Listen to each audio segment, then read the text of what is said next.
Somewhere in the vast oceans, beginning more than 300 million years ago, primitive sharks first appeared.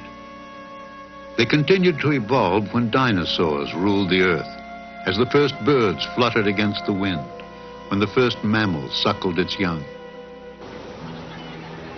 Now, in the time of man, the shark's domain is invaded more and more often by an ungainly biped seeking recreation. The shark is seen as a living symbol of terror. The nightmare is reenacted time and time again. The remorseless killer, the helpless victim.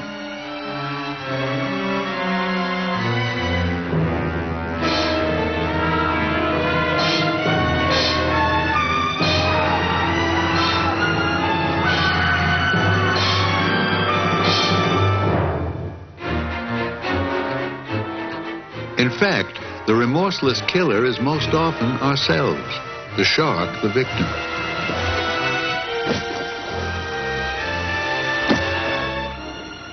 Millions upon millions have been killed and exploited, even as we have extolled the shark's ferocity.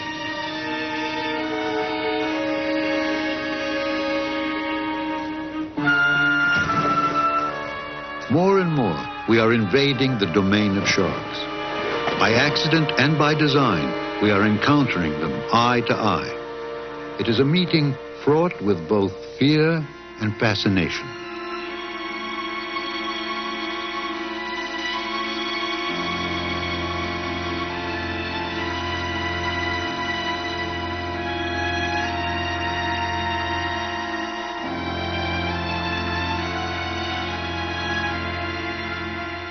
To know these creatures is to go where few have gone before, to do what few have dared. We invite you to join our exploration of a forbidden domain.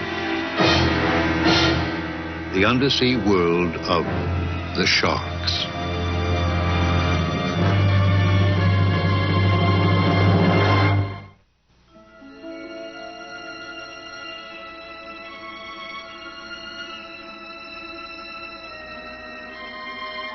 Consider a shark, at one with its element.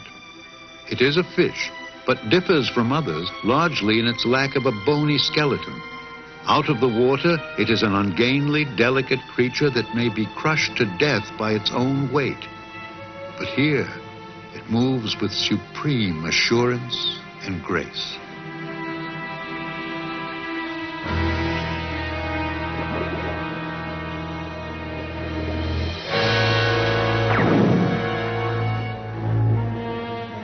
For the most part, sharks live and die in a shadowy world beyond human understanding or compassion. In popular conception, all are man-eaters, and all deserve to die. Anal fin, the tail fin, and the two dorsal fins are median fins. There's just one. The remarkable Dr. Eugenie Clark is a professor of zoology at the University of Maryland. From childhood, Dr. Clark has been fascinated by undersea life, and sharks in particular. Fishes called chondrichthyes, the cartilaginous fishes. As her studies have progressed, she has sought to popularize her view that sharks are a greatly exaggerated menace to man. Once I had all four of my children when they were quite young in the water, and somebody yelled, "Shark, shark," and I couldn't see the shark. I had no idea how large it was. I just wanted to gather the children together and get out of the water. And then suddenly we saw this big hammerhead shark, and just all of us looked, and we were just amazed. It was so beautiful, and it circled us once and then turned and went away, and we were so disappointed to see it go. With growing confidence, Eugenie Clark and a handful of other scientists are seeking out sharks in the wild, observing their ways in intimate detail. When the shark comes right up to my face and looks right into my eyes and I look at it, I just feel that I'm with one of the most magnificent creatures in the world. Divers who dive with sharks a lot, I think all have the same feeling that these animals are not the vicious, terrible things that people have built them up to be. We're invading their ecological environment, and if we behave, they'll behave too.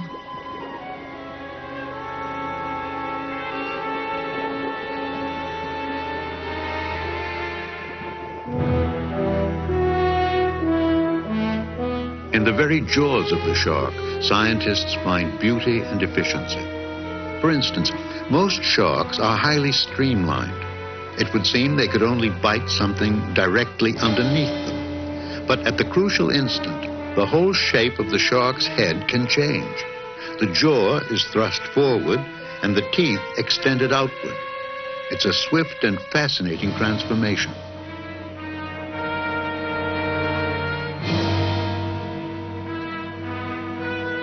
During its attack, the shark's eye may seem vulnerable, too close to the flailing victim in its jaws. But many species have a special protective membrane that can snap closed in an instant.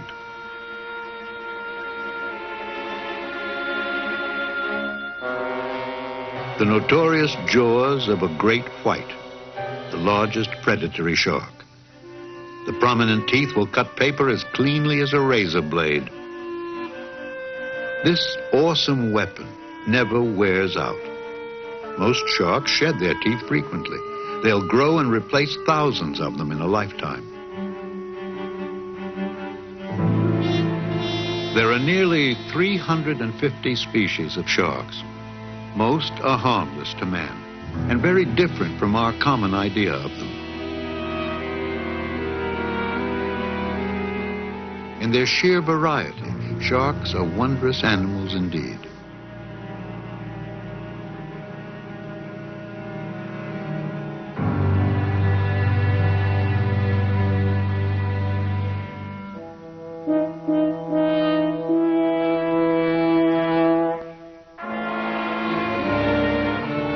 A basking shark, weighing over 6 tons.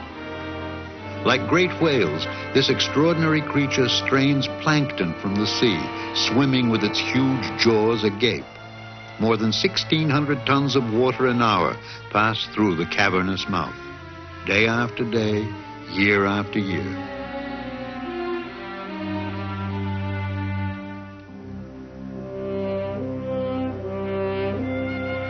The biggest fish in the world, the whale shark, may attain more than 40 feet in length and 13 tons. It, too, is a plankton feeder, docile and generally harmless.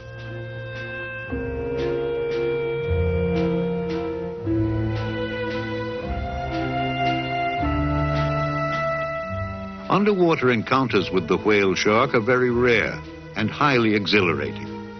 The cruising giant may accommodate passengers, sometimes carrying divers for miles.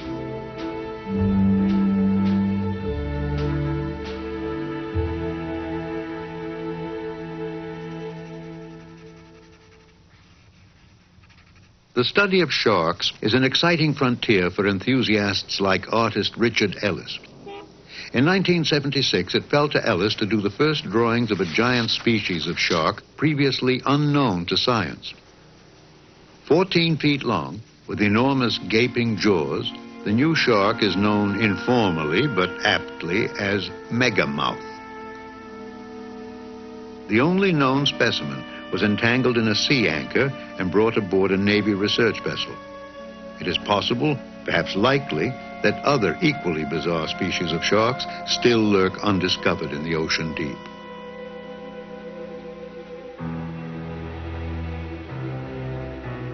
These eerie pictures were captured by an automatic camera at depths over 6,000 feet. Exotic types of sharks were filmed coming in for bait. Some have never been photographed alive before. Very little is known about how these deep-sea sharks survive in the eternal dark and cold of the oceanic abyss. Off the eastern coast of Mexico in the early 1970s, a discovery was made that contradicted long-standing misconceptions about the behavior of sharks. An intrepid free-diving fisherman was exploring underwater caves in search of prey.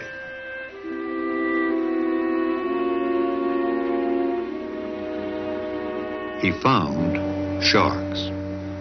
They were apparently healthy, but lethargic, showing little inclination to attack or flee. Reports of their remarkable behavior would soon filter back to Eugenie Clark. Well, everyone thought that that type of shark just kept swimming all the time and had to in order to survive. But here we found this interesting phenomenon of at least one species of shark, streamlined shark, that had adapted itself to going into a cave and stopping for long periods of time, perhaps several hours, according to Valvola, one of the divers who repeatedly went into the cave. So the question was, why were they going in there? Seeking first to verify and then to explain the so-called sleeping sharks, Eugenie Clark leads a series of expeditions to Mexico.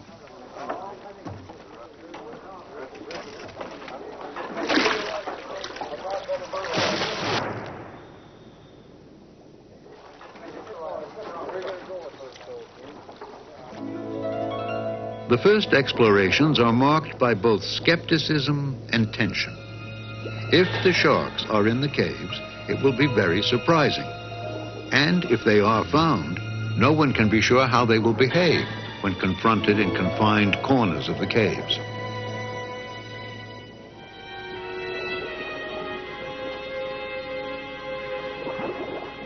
It is true and baffling. These sharks belong to species always thought to be perpetual swimmers and highly dangerous to man. Most of the sleeping sharks are being cleaned by remoras, fish commonly found in company with sharks. They meticulously remove parasites from the sharks' bodies. For the first time, the remora's housekeeping services to its host can be closely observed and filmed in the wild.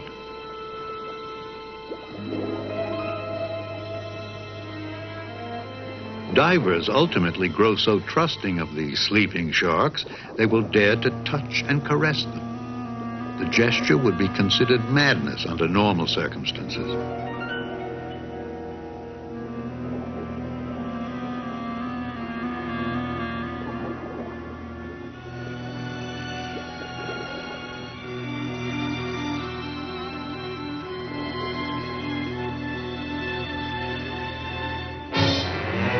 It's a heart-stopping moment when a large tiger shark suddenly becomes alarmed and must choose between attack and escape.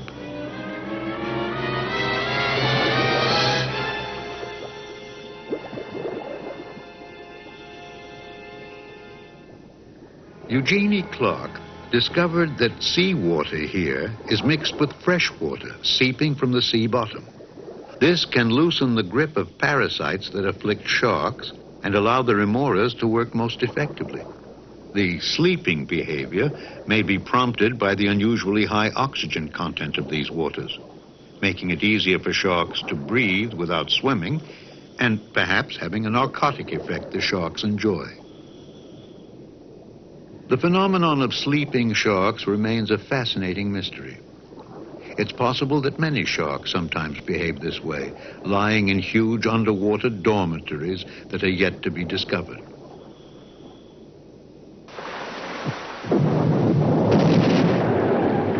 World War II at sea. There had never been such a far-flung human conflict or such widespread fear of shark attack. Correctly or not, the deaths of hundreds were attributed to sharks. Very few facts were known.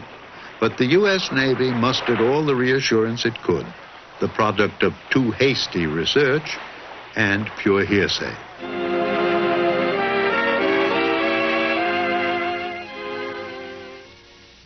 Yes, there are sharks in the South Seas, and barracuda, and other dangerous fish.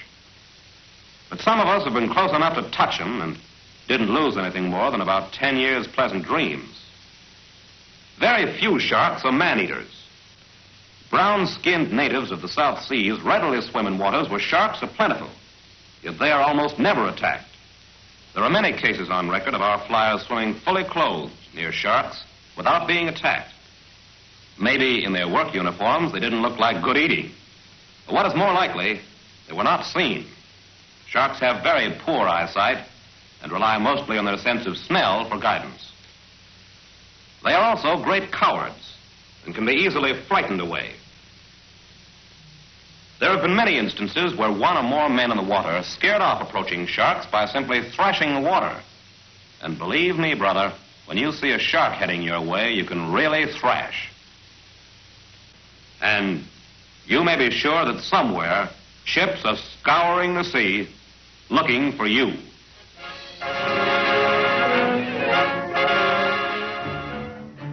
Much of this wartime wisdom did not stand up to later research.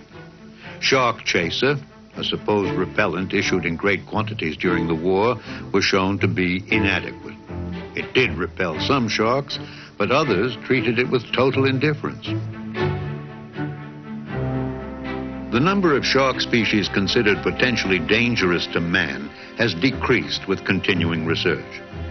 Sharks prove much more sophisticated than the simple, stupid eating machines they were once thought to be. It has long been known that sharks' sense of smell is keen. But what about their vision and hearing? What sounds would repel or attract them?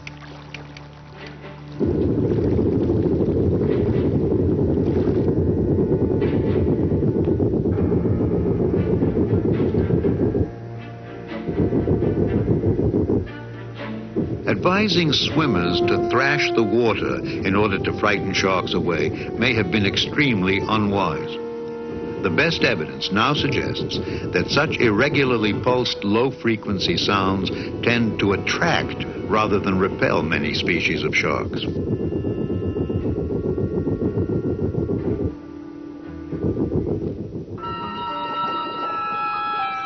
A University of Miami team conducts an eye examination on a tiger shark captured in the wild.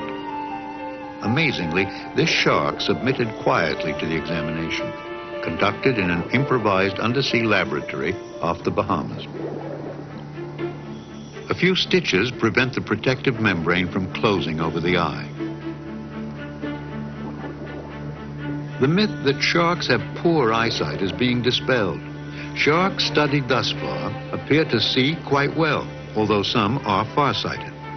The shark's sensitivity to light is superior to humans, and they are especially good at detecting movement.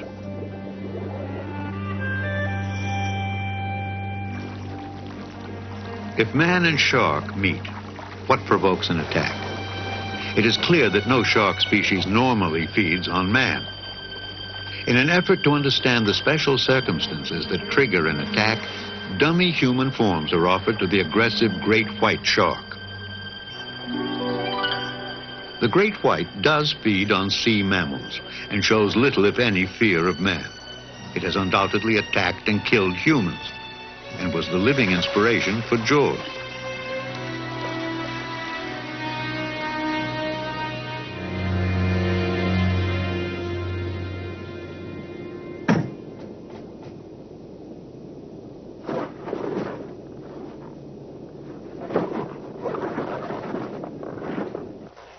Do certain colors prompt attack? No definite answers are known, but available evidence tends to suggest that the bright, highly reflective hues commonly used for life-saving equipment do nothing to discourage an aggressive shark.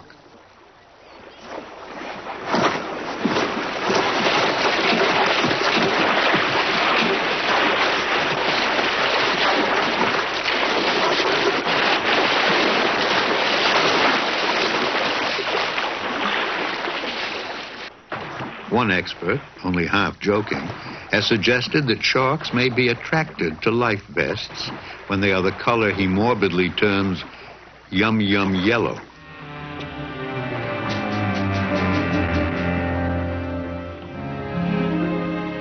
The beaches of eastern Australia and South Africa have until recently been the most notorious for shark attacks. The Queensland coast of Australia was shocked into action by 2 fatalities in December 1961.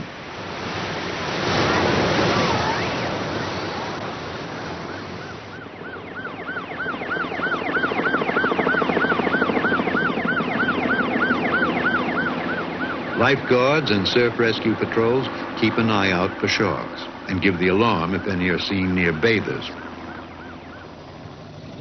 Offshore, an array of nets keeps the local shark populations down.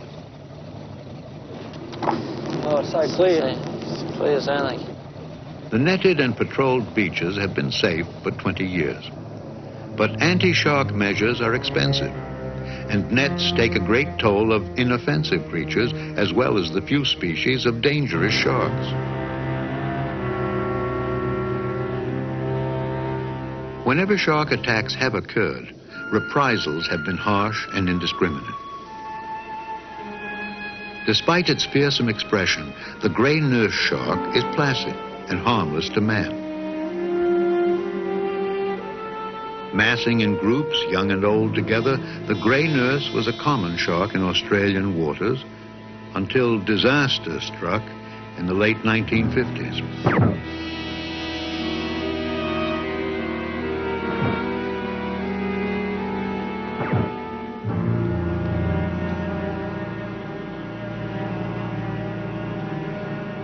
The gray nurse looked like a man-eater, and yet was easy to kill. Even for divers who knew better, the opportunity to appear a hero was often irresistible. So the gray nurse shark was swept from many areas by human ignorance and bravado.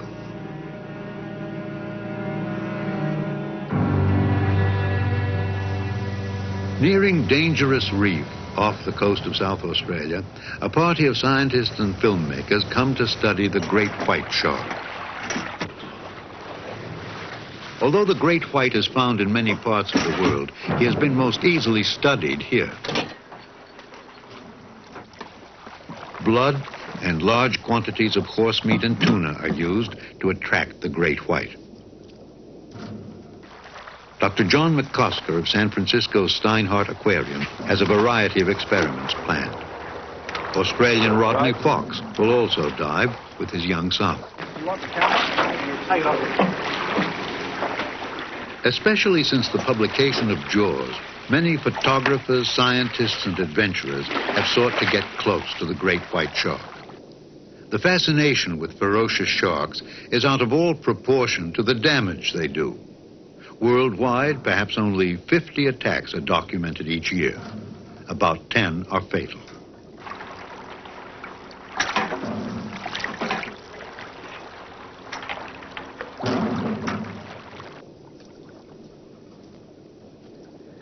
Rodney Fox was attacked by a great white in 1963. He suffered a terrible wound which required 462 stitches. Undaunted, he now introduces his son to the creature that so nearly ended his life.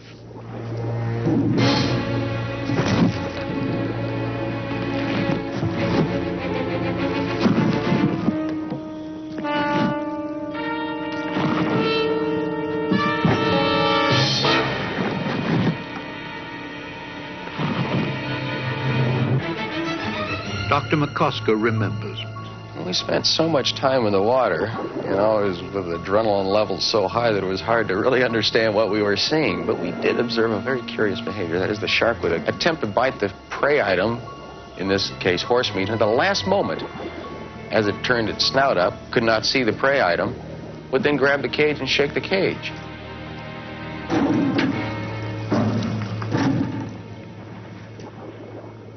Occasionally, the shark would ignore the cage and us and the horse meat and would bite the propeller, or even would bite the magnesium plates on the underside of the boat. And of course, we just thought, like everyone else, that these stupid sharks will bite anything. Here he comes. Here he comes. Oh, what a thorny game. The great white often seems unable to locate the bait in the last seconds of his attack. It has been recently discovered that many sharks have an acute sensitivity to electric fields detected through pores on the head. They can sense even the very minute bioelectric fields generated by other animals, a kind of invisible electrical aura that surrounds all living creatures. Seeking to explain the great white's strange behavior, McCosker reasons that the shark is using his vision as he approaches the bait. But usually, the shark relies on his electric sense in the final seconds before striking. As he extends his jaws, his eyes roll back in order to protect them. For an instant, he is virtually blind. At this moment, the shark may become confused. Metal objects nearby emit an overwhelming electric field, overriding that of the bait. Lunging for the cage or the boat, the great white is making a basic mistake, just as eyewitnesses do when they assume that the shark will stop at nothing to take a bite of them. Watch your foot, watch your foot.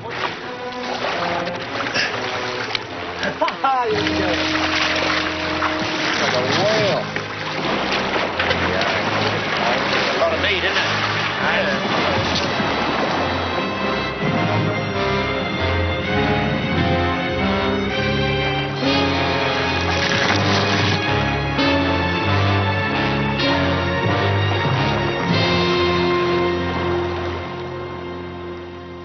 The shark behavior outside of the human element is probably quite simple.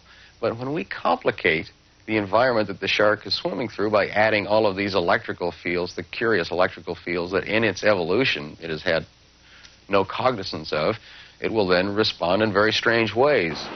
We then feel that this is a stupid, maniacal, ferocious, crazy shark. But in fact, it's only responding to those sensory stimuli that it's developed over hundreds of millions of years.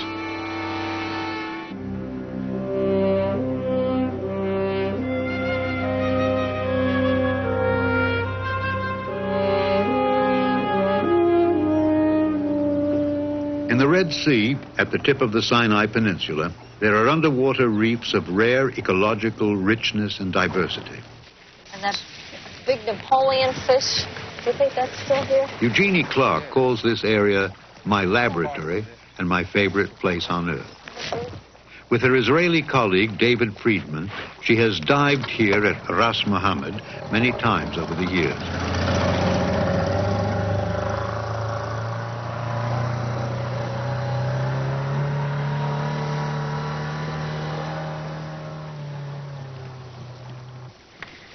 Okay, let's go. Each thing I study underwater leads to something else, or 10 other things.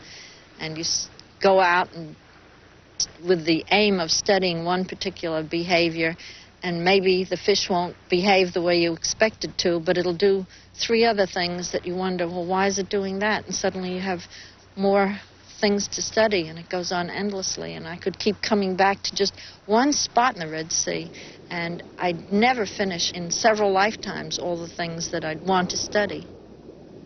Here, Eugenie Clark made her best-known discovery, the remarkable qualities of a little-known fish. So I was looking over in some sandy areas, and I saw this thing that looked like a sole in the sand. And I went over, and I thought, well, I could never catch it with my hands because you just can't pick up fish that way. And I made a grab for it, and I caught it.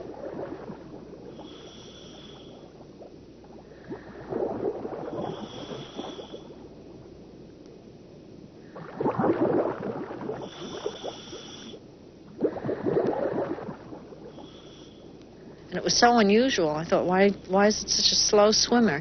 And I didn't recognize the species, so I pressed it flat. And as I pressed it, this white milk came out of pores at the bases of the dorsal and anal fins, not where anybody ever heard of excretion coming out of a sole before. And then I felt my hands, and they were kind of astringent, and I thought, gee, this must be a poison, and I'd like to study this sole. In a series of tests, Eugenie Clark set out lines baited with live specimens of the fish she had found, Partachirus marmoratus, or the Moses sole.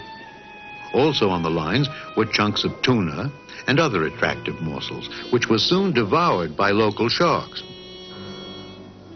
But almost always, the Moses sole survived unharmed.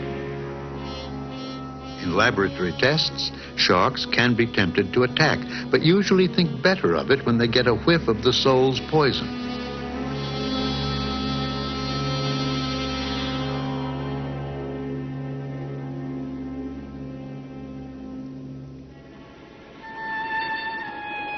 Eugenie Clark hopes that Moses sole toxin may someday be used to protect humans. Many problems remain, but the humble Moses sole may now be hailed as the originator of the first known shark repellent that really works. In many parts of the world, basic research on sharks is going forward. Here in California, a team from the State University at Long Beach has perfected a compact sonic transmitter and a way to attach it to angel sharks. She's been out of the water about 2 minutes. Let's try not to wait more than one more. The transmitter is relatively inexpensive and can operate up to 4 months. With this equipment, scientists have their first real opportunity to track the movements of sharks in the open sea. Beautiful. All right. Preliminary results show unexpected extremes in the angel shark's behavior. It may lie dormant on the sea bottom for several weeks. At other times, it's remarkably active, traveling as much as 4 miles overnight. All right, Jeff, let's try it here.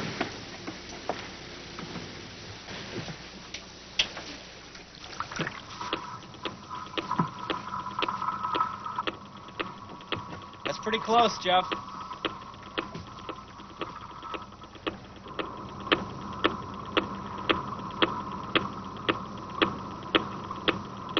Some sharks disappear mysteriously at certain times of the year. Others are known to migrate over great distances. Baby sharks of some species are hardly ever found. And sharks of one sex may be abundant while the other is entirely absent in a given area.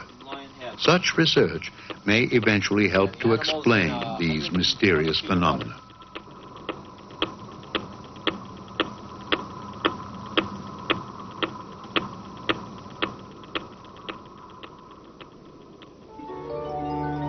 One of the more puzzling sharks is the hammerhead. No one can explain the strange and spectacular hammerhead schools that are found in Mexican waters. Possibly this is associated with hammerhead mating, but the mating act itself has rarely been observed among large sharks in the open ocean. The courtship of gray nurse sharks has been seen and photographed in an Australian aquarium. This may be the only existing film of such reproductive behavior. It's a violent affair. The male repeatedly bites the female in a tender gesture only sharks would understand. The females of some shark species have skins twice the thickness of the males, possibly to prevent serious injury at times like this.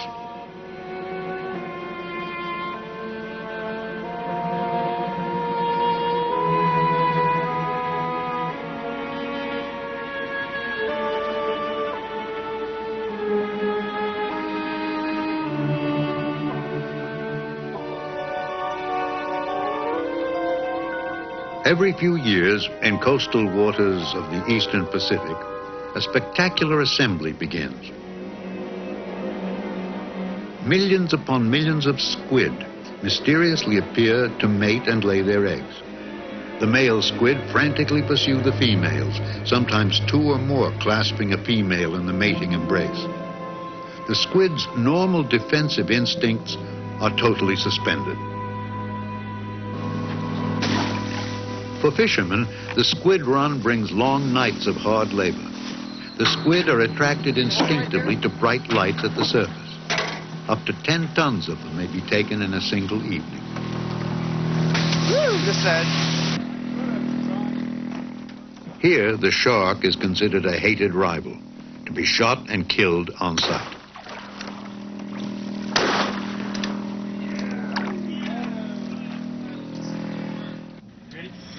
For a few daring scientists, this is a rare opportunity to get close to feeding sharks.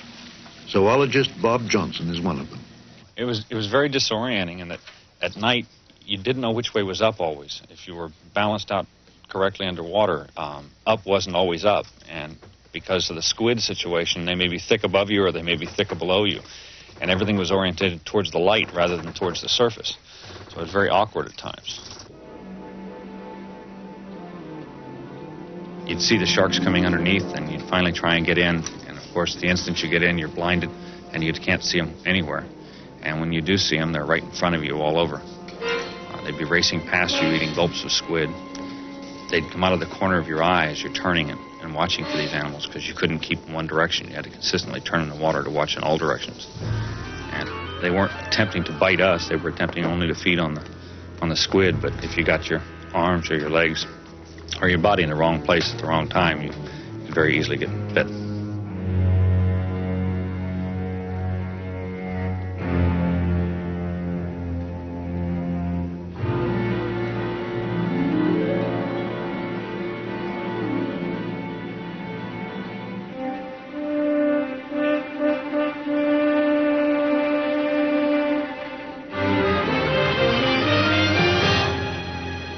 Simply to observe how sharks feed, Johnson and his companions must risk becoming a meal for sharks themselves. Recent experiments off the California coast have addressed the problem of getting close to sharks in safety. Australian filmmakers Valerie Taylor and her husband Ron may know as much about shark attack as anyone alive. I've been bitten twice by sharks, and once it was quite nasty, and it happened out here off San Diego in a similar situation to what we are today. But it was basically my fault. I was swimming around in a lot of bait, a lot of chum was in the water, and the shark came up. He was looking for something to eat. I didn't see him, and it's important you see the shark. When I didn't see him, I was looking at two other sharks, because there are 30 or 40 in the water, and you can't watch them all the time, and he simply bit me. There's no great drama, nothing. He just bit me. I grabbed him. I wouldn't allow him to take the piece out, which he probably would have done, and I beat him off. And they have such sharp teeth, of course. It had gone through a 1/4-inch wetsuit and 1.5 inches into my leg. The mesh suit's going to stop all that sort of thing. I'm not going to get bitten again. The Taylors don stainless steel suits reminiscent of medieval armor. Meanwhile, the waters around are baited with hundreds of pounds of fish. In response, blue sharks will congregate here within a few hours.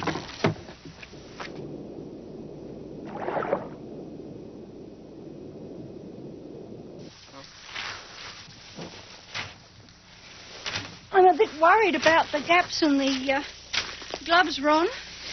Which gaps? Oh, they don't quite come around on the wrist, I noticed.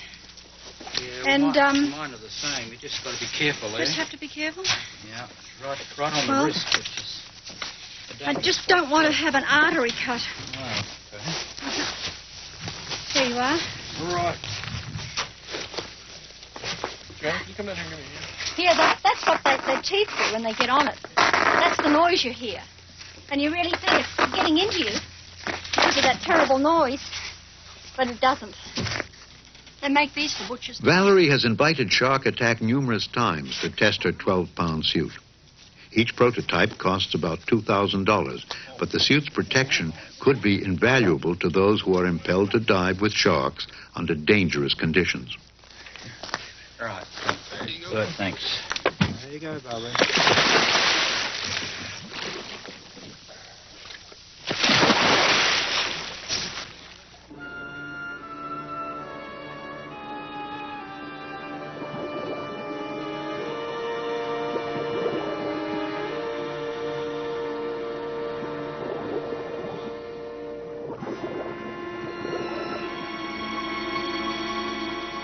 The scent of bait is heavy in the water, yet Valerie Taylor has to entice the sharks to feed.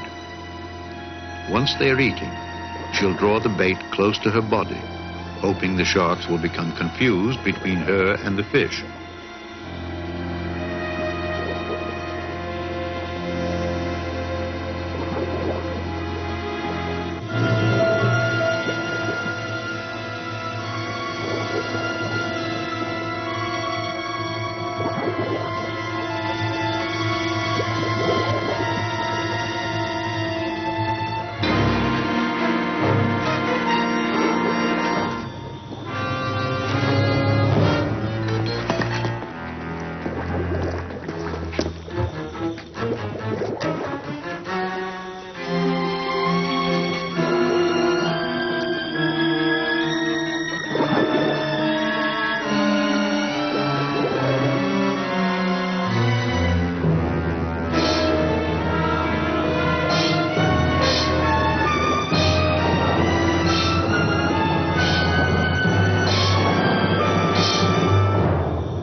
situation gets out of hand.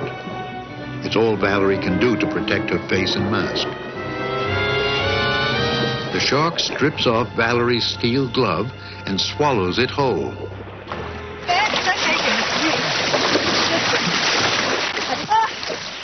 I can't hang on properly. I'm all right, don't help me. I'm really Did he damage your hand, Valerie? Yep, he damaged my hand, all right. He got the glove off, and he continued. He wouldn't let go. I don't know how bad it is. The thing that happened was, he got the glove off somehow. He just ripped it off, and this naked hand was in his mouth. So I put that hand in, so that he couldn't crunch down on it. I did it just like that, but you can see why he got the thumb. It was sticking up. Oh, boy. What a blast. Fancy him swallowing my glove. I don't think you ought to go back in with it bleeding like that. Oh, the blood won't make any difference. It's $140 carp. I was screaming, and my throat's sore. All I wanted was someone to punch him off, make him let go. You know, withdraw, the way they withdraw. Yeah, but nobody knew that you had that problem, you see. Oh, well. And there's no use screaming because somebody, it takes a few seconds to get over to you, and the shark can have really done a lot of damage in that time. Oh. So you've got to be totally self-contained. Well, I figure I did all right, Ron. You did very well, but there's a weakness in the system. The gloves have got to be attached to the arm. Well, the only way you learn these things, isn't it, is by trial and error. Yeah. That was an error. That was an error. Well, Or trial and an error.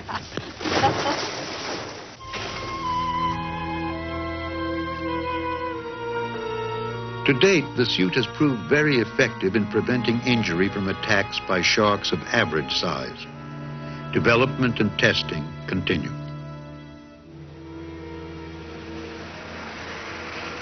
Japan, a modern technological culture much influenced by the sea and its creatures. Part Japanese, Eugenie Clark grew up with traditional folk tales involving the sea, perhaps an inspiration of her career. On a recent visit, a meal consisting entirely of shark delicacies was served in Eugenie's honor. In Japan and other countries, there's a popular prejudice against eating shark, and so it's sold under a variety of euphemistic names.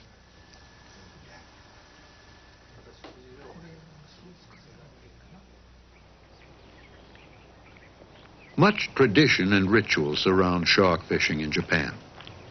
In a remote village, the shark fishing season begins with the blessing of a bottle of rice wine, sake.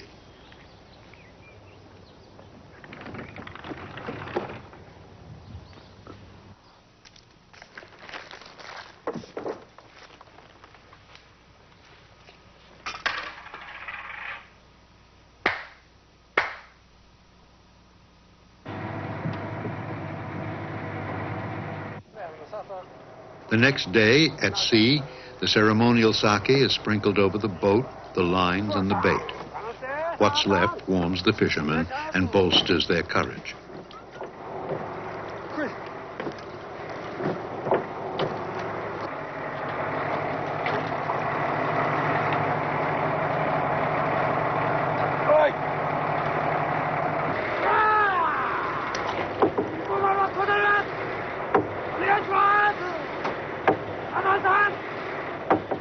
Pounding on the boat's hull with a wooden stick is another ancient ritual to ensure good luck. It may have scientific basis. Such noise could attract sharks.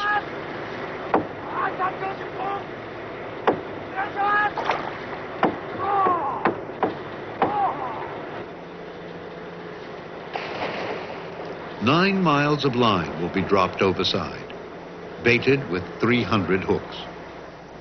No more efficient method of shark fishing is known. Sharks are capable of destroying most kinds of nets, and in any case are rarely found in schools.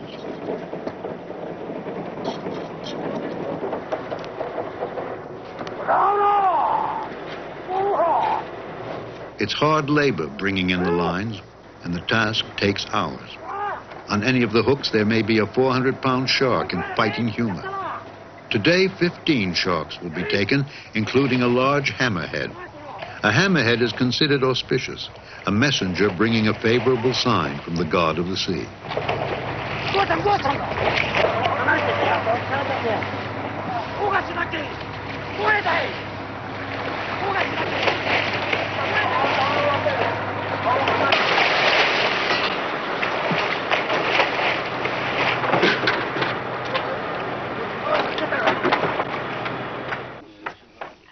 A shark feast celebrates the opening of the fishing season.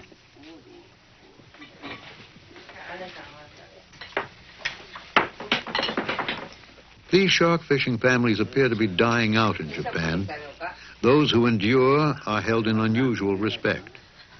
No one fights harder to wrest a living from the sea.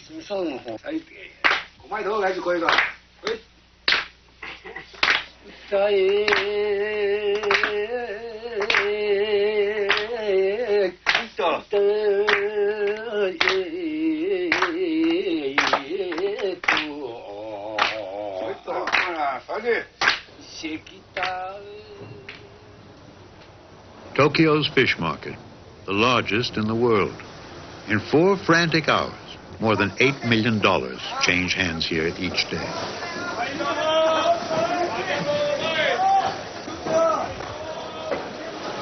How many pounds of porbeagle did they get today? Eugenie Clark visits the market with a venerated colleague, Dr. Tokiharu Abe. 200 pounds, maybe. 200.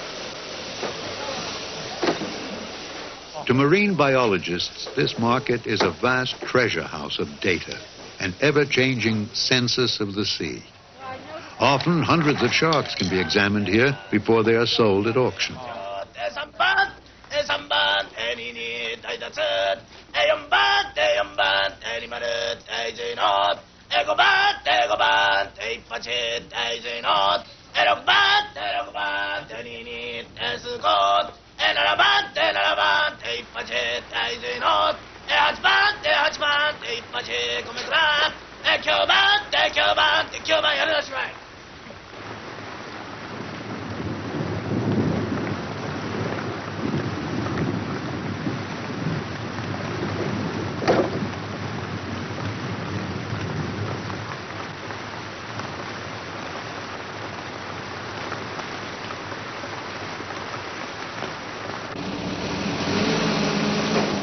Japan's shark industry is diversified and full of curiosities. Besides the market for the meat, many other uses for shark have been exploited here. Shark skins are removed for use as leather. The tanning process is complicated, laborious, and something of a trade secret. The resulting leather goods are said to be almost indestructible. The price is proportionately high. Some $200 for a wallet, over $1,300 for a woman's handbag. Kamaboko is a kind of fish cake made from the meat of sharks. It's packaged to be eaten as a snack and is popular with millions of Japanese.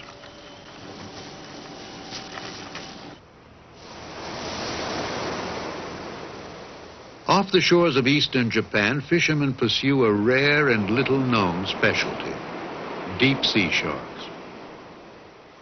Scientists like Eugenie Clark and Dr. Abe visit the boats frequently. Fishermen are the source of much of our present knowledge of deep-sea sharks and have often been responsible for the discovery of new species.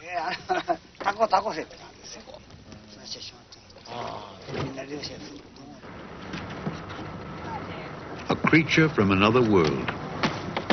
The huge luminous eye is adapted to detect what little light exists over 2,000 feet below. It may also serve as a glowing lure to attract the shark's prey.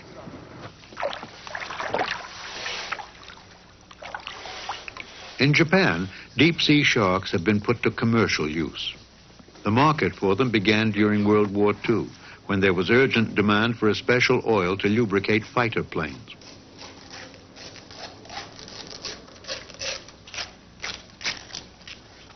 Such oil was to be found in the shark's liver, a very large organ accounting for as much as 25% of its body weight. Today, oil from deep-sea shark livers is in demand as a medicine and health food. A capsule a day, it is said, helps to prevent heart disease and promotes longevity.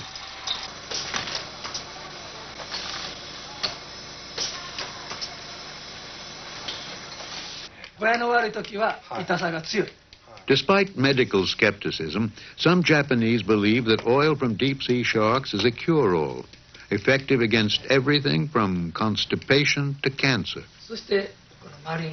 Applied externally, shark oil is used by Japanese doctors to treat burns and minor aches and pains.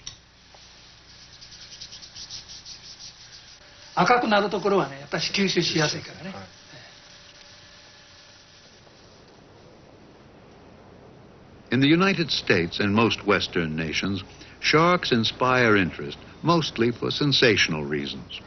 Aquariums and oceanariums draw large crowds to shark exhibits. But they try to demonstrate that not all sharks are dangerous. Eugenie Clark is given the opportunity to dive in the New England Aquarium and meet the resident nurse sharks, docile creatures which tend to rest on the bottom of the tank for most of the day. I want people to understand that the danger from shark attack is so slight that they don't have to worry about it. People come to me and say, what'll I do if I go in the water and see a shark? You don't have to do anything. The chances of that shark coming over to you, and especially attacking you in any way, is so remote. It's just like saying, what should I do if I see a car driving down the street? You don't have to get off the street. What's the chances of that car hitting you? Occasionally a car runs off and hits somebody walking on the sidewalk.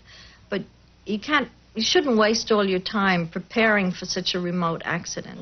The sea should be enjoyed, the animals in it. When you see a shark underwater, you should say, how lucky I am to see this beautiful animal in his environment.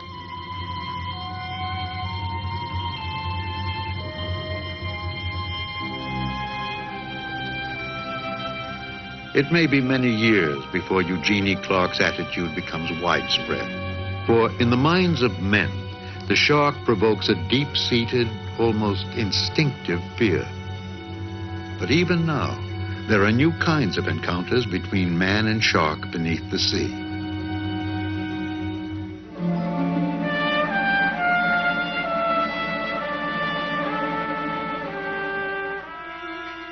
Off the coast of Japan, a diver photographer recently chanced upon a shark egg case attached to a clump of soft coral. The case, apparently a lifeless bit of flotsam, revealed its secret contents when illuminated from behind. A shark embryo, developing and alive. Inspired, Japanese divers returned time and time again as months passed, until at last they were able to witness and photograph for the first time in the open sea the birth of a shark.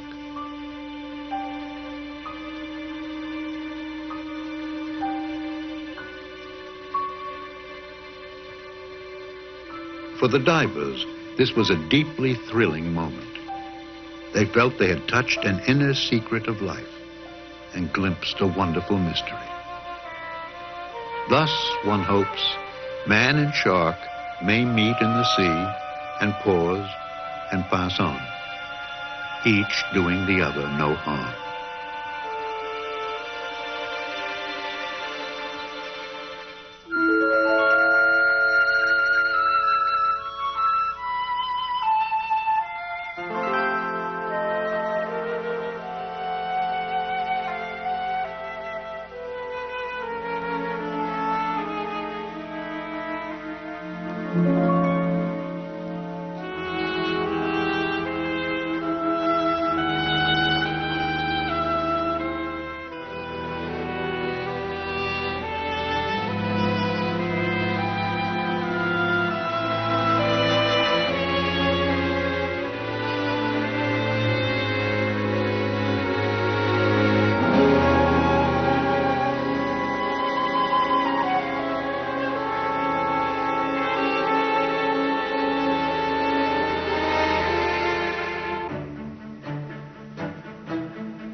entered the domain of an elusive monarch.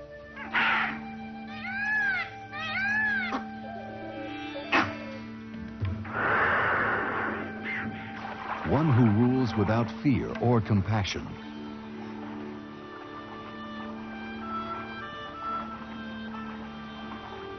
With National Geographic as your guide, come as close as you dare to the Land of the Tiger, another fine program from the National Geographic series. National Geographic Video, undeniably collectible and affordably priced. Ask for it wherever quality home videos are sold.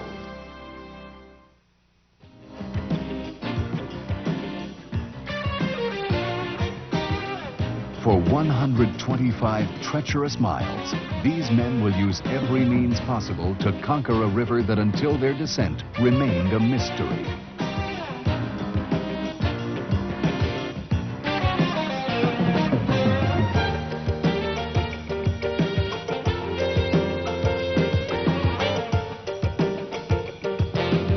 Join National Geographic for the adventure of a lifetime, Iceland River Challenge. Another fine program from the National Geographic series. National Geographic Video, undeniably collectible and affordably priced. Ask for it wherever quality home videos are sold.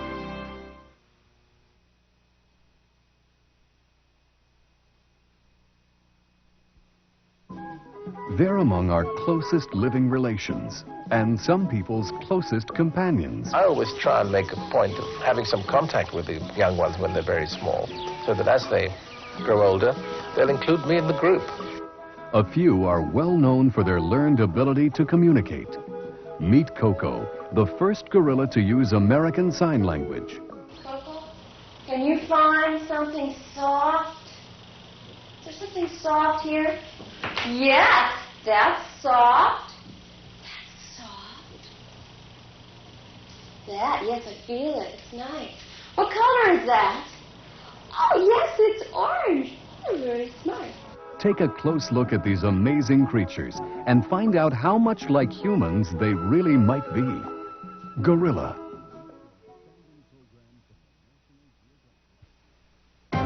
Undeniably collectible and affordably priced. National Geographic Video.